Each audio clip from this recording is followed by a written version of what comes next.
Okay, I'm Joanna with Blissful Baby Sleep Coaching, and I'm here with Nicole and Kevin, and we are talking about our full family sleep transformation that happened with our twin boys when they were 13 months.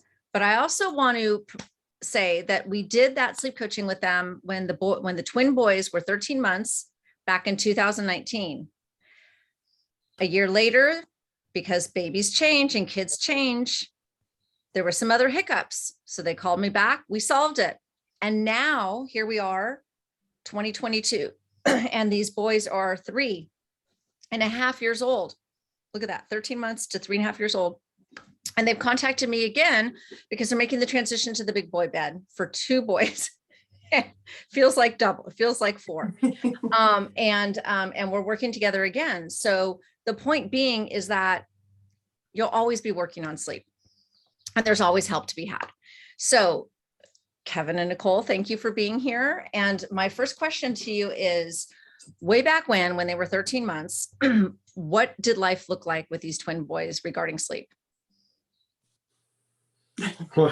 Not good. So we found ourselves in a situation where they were not sleeping through the night. They were both on kind of different schedules. And you would get them to fall asleep, but they would wake up, an hour and a half later, and you'd be putting them back to sleep. And it seemed like both of them were completely opposite in their schedules. So it wasn't, or maybe they would sleep for 2 hours. So we were getting up every hour because the other one was waking up. And so we weren't sleeping. And we were doing a lot of the things that we knew we shouldn't do to get them back to sleep. We were rocking them to sleep. We were giving them an extra bottle and trying to soothe them to sleep that way. We kind of knew that wasn't the right way to do it, and that those were crutches. But we were so deep in the hole that we didn't know what else to do. We were spending more time sleeping in rocking chairs or on couches or elsewhere than our own beds than we were in our own beds. And it was bad. It was really bad. It was bad. I remember it was very bad because, again, twin boys, right? And if both are on opposite schedules, it meant that there was always a parent on duty with each child. So literally you guys never really even saw each other. All you were doing was swapping responsibilities depending on what was happening. Absolutely. So what made you, Nicole, what made you decide to reach out for help? Like, why did it take 13 months, or what was going on in your mind about like whether or not someone could help you? Yeah. So we had been asking our friends and family, how did you do it? How did you get your kids to sleep through the night? And we heard, oh, my kids just slept through the night on their own, or, oh, give them a little milk or a little cereal. And so that never worked because every kid is different and every situation is different. And we knew we weren't doing it right. And we knew that there was a reason we weren't doing it right. And we knew we didn't know. So we had to find somebody that could help us understand what was right, why it was right, and how we could make it better for ourselves and our kids. Yeah, absolutely. So in other words, you kind of went down that rabbit hole where you're asking every friend, every family member, probably searching on blogs, trying to kind of do a little bit of this and then a little bit of that and a little bit of that, and then nothing's working. And you're thinking that you must have really bad sleepers and that this is like the life that you have to live. Right. And this is very common. A lot of families will be like, well, I've tried everything and nothing's worked.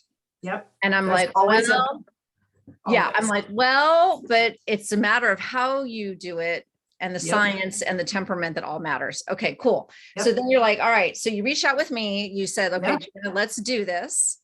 And then what was it like going through the process? Like, how did you feel? So I think our favorite part of the process was actually learning all of the sciency stuff before we even started. So being able to sit down and to understand all of the cycles and what happens and what comes next and what to look for.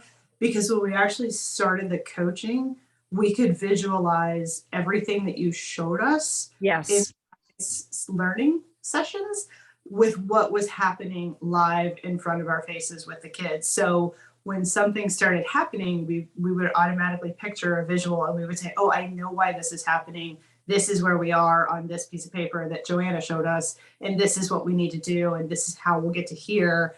And so it just, it just makes you feel that much better because you're grounded in all that knowledge before you even go in there. Yes. And then learning that the joke that I always make is sometimes your what you want to do as a parent, like what feels natural, isn't necessarily the right thing. So hearing them cry out at 2:30 in the morning and running up there and saying, oh my gosh, you need to be hugged, or you need to be covered, or you need to have a bottle or a drink of water, like that's your immediate thought as a parent. And sometimes that's not the right thing to do because it's not helping them soothe themselves back to sleep or calm themselves back down or what have you. So just learning all of that sciencey stuff, I think, is really what helped us out going through the process. And the other piece of that too was that before we got into, as we started to learn that stuff, the first time that we met with you, and before we really got into the coaching, that night was, I mean, the boys still exhibited all the same issues, but it's so easy when they don't go to sleep and you're tired, you get frustrated and you get mad and all those things. But even at that point, once we knew why those things were happening, although we didn't have the solutions yet, we knew they were coming.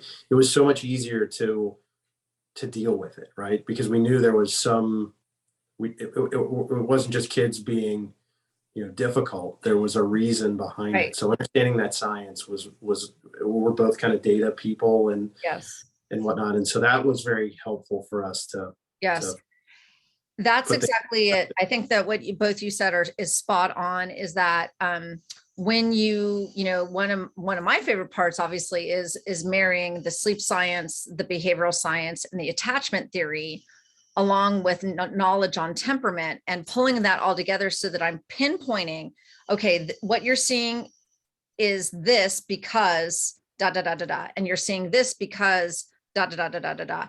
And so all of a sudden your perspective goes wide open, where you're like, you were here thinking it was this, and now all of a sudden you've got this nice wide lens where you can look at it in a more global way, which actually reduces the stress because you have a whole new perspective.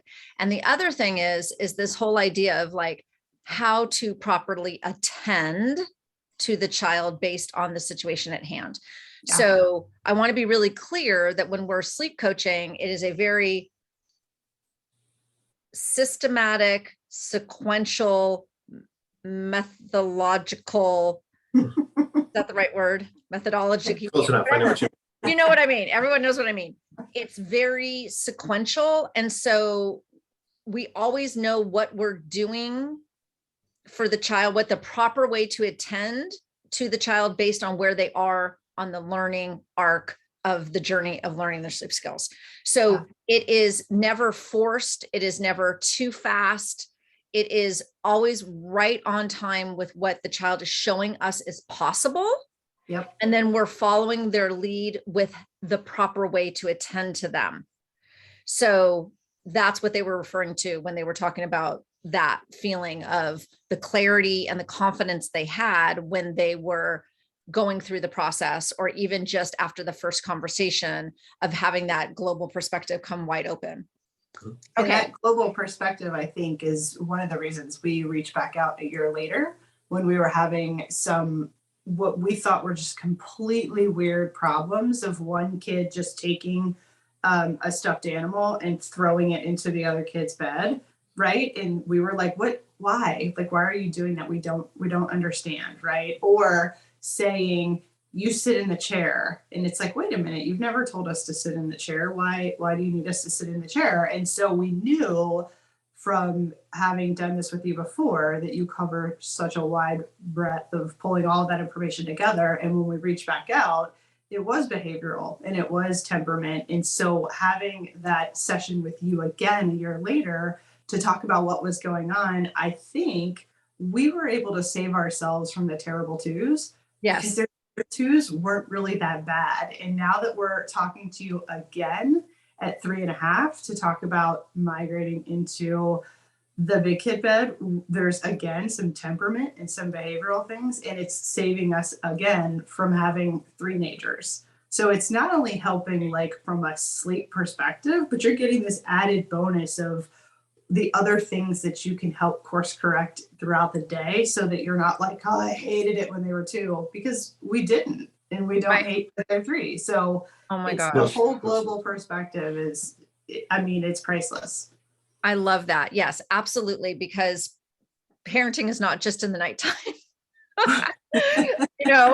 It's or whatever, right? It all, what you do in the day feeds into what you do in the night, and it's all together. And so I try to always integrate all of that, just so that your whole parenting journey is a lot easier and you can do it with more clarity and confidence. Okay. And so now, we got them all sleep trained at 13 months, and then, everything was, everything's awesome. And then you guys were smart. You always are like, hey, if we're having a problem, we're just going to call Joanna, because we want to front load this. We don't want to spend a lot of time scratching our head and tinkering around. Yeah. We're just going to call. And Yeah. by the way, most clients do that. And I love that, because of course I love my relationships with my clients. So it's a blast when I can check in with you a year later.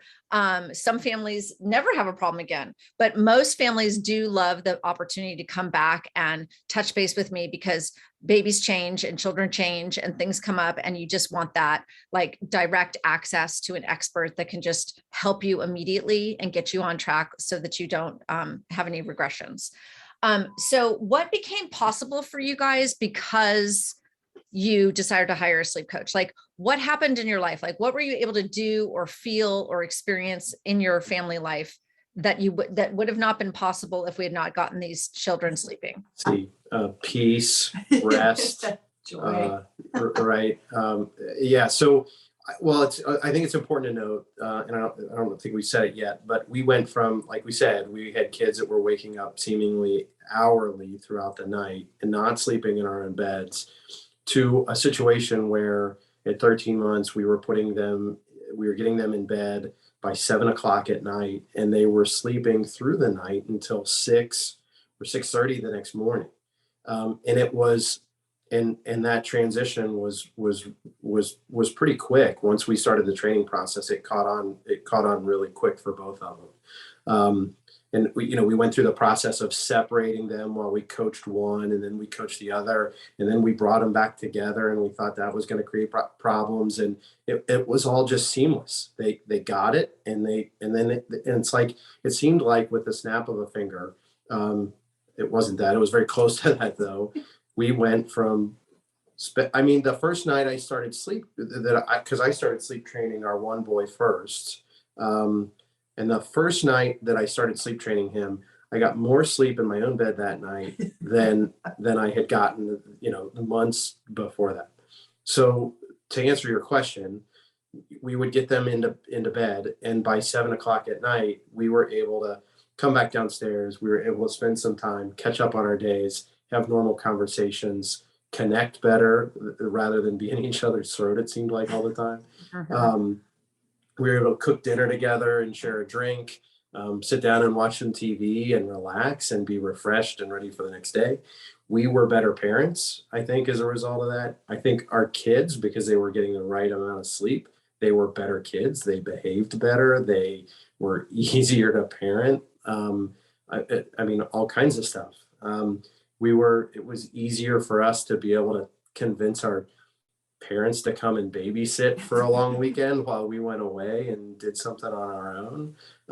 It goes on and on, but the ability to be able to get a good night's rest, in and of itself was, it was, until you lose that sleep, you don't realize what it's worth to get it back. Yeah, being able to sleep all night, actually cook dinner and sit down and eat it, and not order takeout at 9 o'clock at night and stand at the counter and eat it, because you have to eat so fast because someone's going to start crying, right?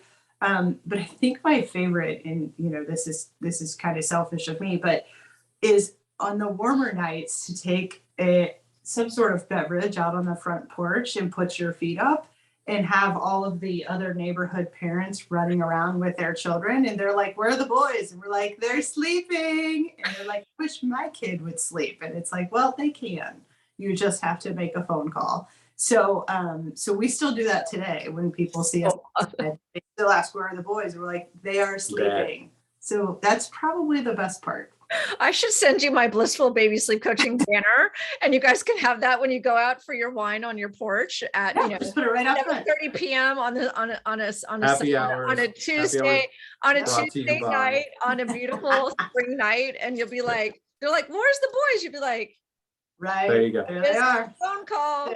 I love that, Mom. That's so wonderful. All right, this is so amazing. So if you were to meet that sleep deprived, overwhelmed parent, and they're complaining, oh my gosh, my child doesn't sleep, or they take horrible naps, or they wake up too early, or me and my husband we never have time together because someone's always dealing with a kiddo. What do you want to just like go, like, what do you want to say? You mean, what have we said? So yeah, how about what have you said? So I'll just say, neither of us are the type that product push. Right. We don't tell people how to do their business or whatnot, but the service that you provide is the one thing that we have told people about repeatedly. Yes. And it said it is worth every dollar that we have spent on it, and then some, and we would do it all over again. So to be able to say, I'm going to keep a piece of paper with everything that I do from the time I get my kid home from daycare, right, until the time my kid wakes up the next day, and to just jot that down and say, I can send this to an expert, and that expert can say, this is what's happening with your child, and this is what you can do to help resolve that and make everyone's life better. Like, why wouldn't you? Like, why do you want to keep, I mean, I don't know why we were beating our heads against the wall for so long, saying, we know our kids are going to sleep through the night, we're going to do it. Well, we couldn't. So instead of beating your head against the wall, find that expert that can say, this is what's happening, and this is how you make it better. There's not that many times in life where you have that direct kind of access to somebody. I mean, even today, if I have a sore throat, my doctor doesn't want to see me. He wants me to call him on the phone and explain it to him, and then voila, right? So why wouldn't you? Like, why wouldn't you take that kind of care into your own hands? I mean, they need sleep to grow, they need sleep to develop, they need sleep for immunity. So just reach out, and it doesn't really take that much time. That's what's hilarious. Right.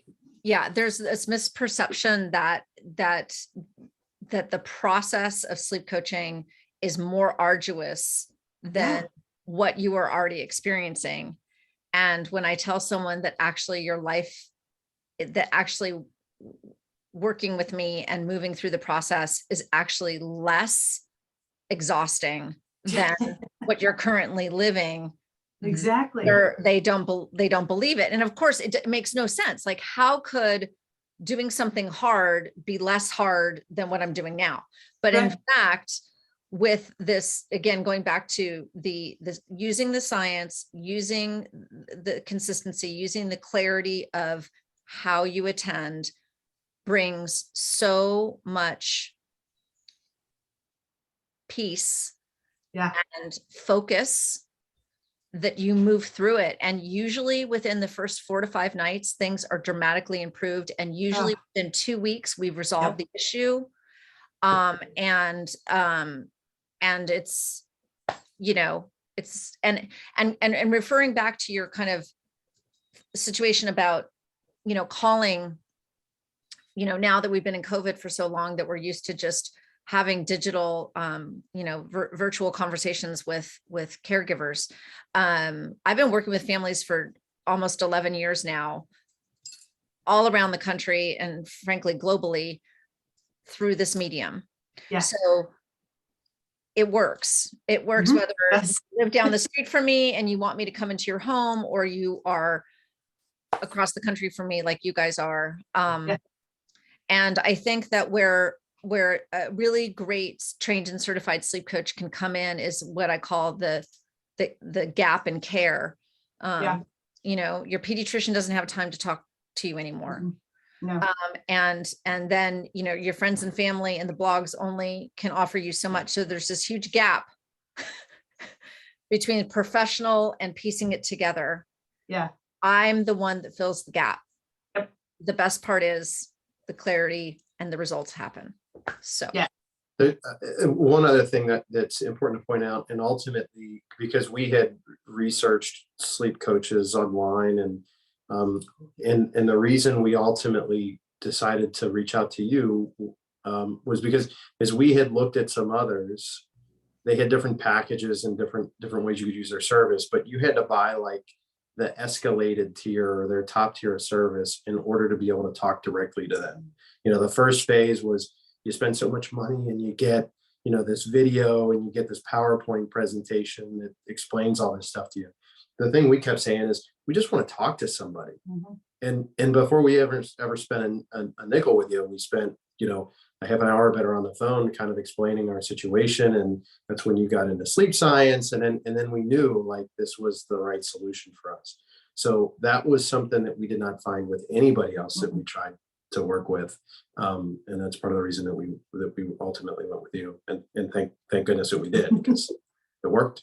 And I think the other thing too is for the parents that are out there, you don't have to do everything yourself, right? And it's okay to ask for help. So when you reach out to your sister or your cousin or your best friend and you say, I can't get my kid to sleep through the night, or I can't understand something behavioral that's going on or whatever, like that's reaching out for help, and they might not be able to help you. It's no different to reach out to Joanna or to somebody else. Like it's okay to raise your hand and say, I can't seem to figure this out. You're no less of a parent because you can't figure out how to put your kid to bed at night. You're no less of a parent to say, I just don't understand why for the last 2 weeks, my kid's been throwing his stupid Pooh Bear in the other kid's bed and crying about it. Like you're no less of a parent because you can't figure that out. Just say to yourself, well, I need help. And then pick up the phone, or I'm sorry, we don't pick up phones anymore. I know, Just right? that. And wow, I'm really showing my age there. But yeah, I know sometimes it's hard for people to reach out for help from someone that isn't considered a family or friend, but you're no less of a parent. You're just setting everything you do today sets your children up for success tomorrow. So why not start with sleep? Because guess what? You get to sleep too. And have a drink on your porch while all your neighborhood kids are running around like crazy. Oh my gosh. I love that. I love that. So, well, thank you so much. It was such a pleasure working with you and continuing to work with you to help you through all these transitions. Thank you for spreading the news about your story and being, and I know you guys are very data driven, and I know you interviewed other people, and I just really appreciate the fact that you acknowledge that I do work differently, that my goal is to develop a relationship with you, to understand you and your parenting values, to understand your children, to understand your household, your values, your logistics, everything, so that I can help pull something together that makes sense for your family. Yep. So that the results are easy and the results are lasting. And that can only happen when we're having conversations and getting to know each other. And you're able to ask me a zillion questions, and I'm more than happy to answer a zillion questions. Absolutely. Thank you for acknowledging that I do work differently than most coaches. And that's what brings me pleasure. Yes. Good. Awesome. All right. Thank you, you guys. Thank you. Thanks.